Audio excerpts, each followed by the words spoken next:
नमस्कार दोस्तों, मेरा नाम है मयूक और आप देख रहे हैं दी इंडियन सिटीजन। और आज का हमारा टॉपिक है दी न्यू ईयर।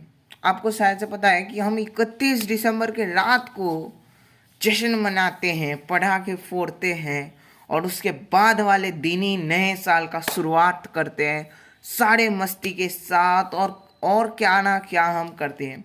लेकिन कभी हमने एक बात सोची है कि हम 1 जनवरी को ही क्यों हमारा न्यू ईयर मनाते हैं। लेकिन हमारे जो इंडिया के पास विक्रम संवत है और अलग अलग रिलीजियन में अलग अलग है, जैसे चाइना में चाइनीज़ न्यू ईयर है, तो हम क्यों 1 जनवरी को ही वर्ल्ड के सभी लोग न्यू ईयर मनाते हैं। इसका पीछे का हम आज राज जानेंगे बहुत ही मज़े के साथ। बाय द वे, मैं हूं मयूक और आप फिर से देख रहे इंडियन सिटीजन। तो लाइक और सब्सक्राइब बनता है। तो चलिए शुरू। हम ये जानेंगे कि ये कैलेंडर का जो झोल है, ये झोल कहाँ से आया। मतलब ये जो कैलेंडर है जो हम आज भी यूज़ करते आ रहे हैं, ये कहाँ से आया, पहले ये जानेंगे। तो सबसे पहले जो है, ये सबसे पहले आया था हमारे रोमानियन एम्पायर से। और रोमानियन एम्पायर में जो उनका पहला जो कैलेंडर था वो करीब 10 महीने का था, जहाँ पे 10 महीने मॉरिशस, एप्रिलस, ल्यूलस के नाम से जाना जाता था, और भी कई भी नाम हैं। लेकिन जनवरी और फरवरी उसमें ऐड नहीं था और उसे ऐसे नॉर्मल विंटर सीजन के नाम पे नाम दिया गया था। लेकिन बाद में रोम का एक किंग जिसका नाम नुमा पोम्पुलियस है, उन्होंने सोचा कि चलो भाई, आज हम जनवरी और फरवरी को ऐड करते हुए ही छोड़ेंगे। लेकिन रोमानियन एम्पायर में जो राजा थे, इनको थोड़ा सा एरेडिटिक फील के कारण ये कर नहीं पाए। बाद में 46 बीसी में हमारे इस कहानी पे आते हैं एक नायक जिसका नाम है जूलियस सीजर। शायद से नाम ही आपने सुने होंगे। उनके आते ही उन्होंने सोचा कि क्यों ना जनवरी और फरवरी को ऐड करके उनका खुद का एक कैलेंडर बनाया जाए, और तब उन्होंने अपना कैलेंडर जूलियन कैलेंडर को इंट्रोड्यूस कर दिया। जूलियन कैलेंडर में तो 12 महीने थे, पर बाद में इसमें भी एरर आ गया। चलो इसे भी हम बताते हैं। हमने ये तक जान लिए कि जनवरी फरवरी दोनों आ चुके हैं, लेकिन जनवरी जो पहला महीने है, ये कैसे सिलेक्ट किया जूलियस सीजर ने। चलो इसको हम तोड़ के बताते हैं तो और भी इजी हो जाएगा। तो जूलियस सीजर जो थे उस टाइम के रोम में थे। तो रोमानियन एक गॉड्स है जिसको हम जैनुस के नाम से अभी भी फिलहाल जानते हैं। जैनुस जो 2 सर वाले देवता है, उनका पीछे वाला सर आगे की तरफ देखता है और सामने वाला सर पीछे की तरफ। शायद से मैं अगर कुछ गलत बोलता हूँ तो मुझे कमेंट में लिख देना। तो उनका जो आगे वाला सर है वो पास्ट एंड पीछे वाले फ्यूचर को ही देखते हैं, डिराइव करते हैं। और यही उनको अच्छा लगा था कि इससे अच्छा सिंबॉलिक क्या होगा अगर हम जैनुस के नाम से जनवरी को रख दें। और ऐसा ही हमारा एक मंथ का नाम जनवरी आया। लेकिन 1 जनवरी को अभी भी हमारा अंदर एक क्वेश्चन है कि 1 जनवरी को ही हम क्यों न्यू ईयर मनाते हैं। चलो इसे भी मैं बोल देता हूँ। जनवरी जो है फर्स्ट में आ गया था जूलियन कैलेंडर के हिसाब से, और 1 तारीख को ही उन्होंने रख दिया था as a new year, not at all New York, sorry, I am tongue of slip. New year के नाम पे रख दिया गया था। और यही बाद में जाके फिर से एरोरेटिक मामले में गिर गया और इसे फिर से नकार कर दिया। हम इसे भी बाद में जानेंगे।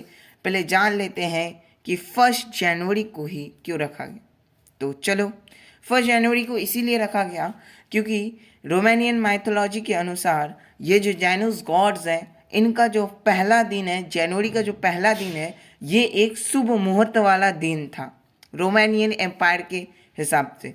तो रोमन एम्पायर ने सोचा, रोमन एम्पायर के तब के जो किंग थे, शायद से मुझे अभी भी नाम याद नहीं आ रहा है, लेकिन तब का जो किंग थे, उन्होंने सोचा कि चलो 1 जनवरी को ही हम ये न्यू ईयर को सेलिब्रेट करें। और फिर 1 जनवरी से न्यू ईयर सेलिब्रेट हुआ, और फिर थोड़ा एरर था उसे भी हम जानेंगे। चलो भाई चैप्टर 3 पे जाते फिलहाल।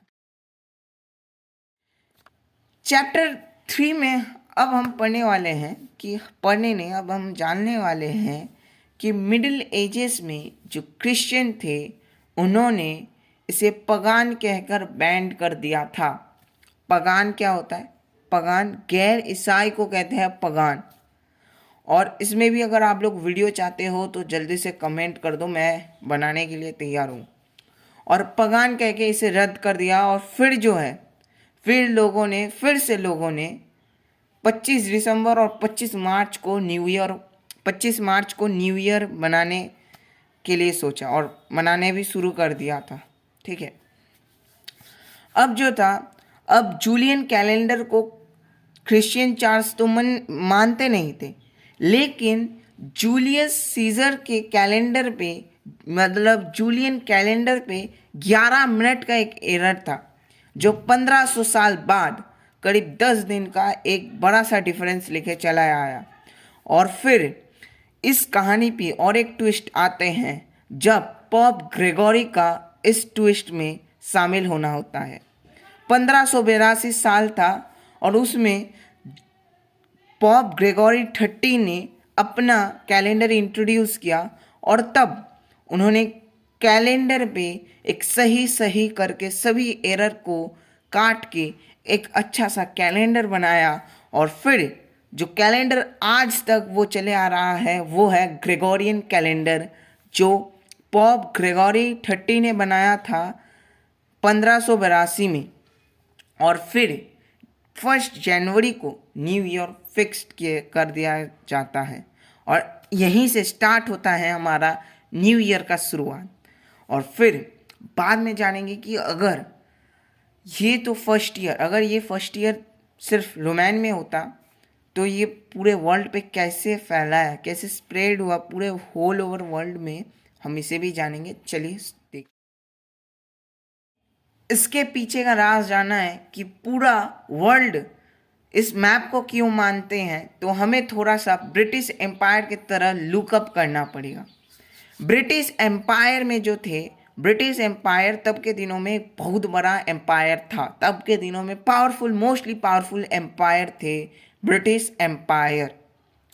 और उसी वक्त ब्रिटिश एम्पायर की मान्यता के हिसाब से ग्रेगोरियन कैलेंडर उनके लिए एक भगवान स्वरूप कैलेंडर और टाइमिंग का हिसाब रखता था। इसीलिए जहाँ पे भी वो जाते थे अपने हिसाब से ग्रेगोरियन कैलेंडर को इंट्रोड्यूस करने मतलब किए जाते थे। तो बाद में ये जो कैलेंडर है जहाँ जहाँ ब्रिटिश एम्पायर ने गया इंट्रोड्यूस कर दिया, और तभी से ये ग्रेगोरियन कैलेंडर चले आ रहे हैं बहु पुराने युग से। और यही है ग्रेगोरियन कैलेंडर आज पूरा वर्ल्ड मानते हैं, और इसी के चलते आज पूरा वर्ल्ड 1 जनवरी को अपने हिसाब से फर्स्ट ईयर बनाते हैं। और यही है न्यू ईयर का राज। हम तो सिर्फ जानते हैं, हम तो सिर्फ पटाखे घूमते हैं, हम तो सिर्फ मज़े करते हैं, लेकिन हम इसके पीछे का राज हमें पता नहीं चलता। आज ये राज को खोल दिया मैंने। और आपको अगर वीडियो कैसे लगा तो कमेंट में बता देना, और फिर मिलते हैं। बाय बाय, तब के लिए अच्छा।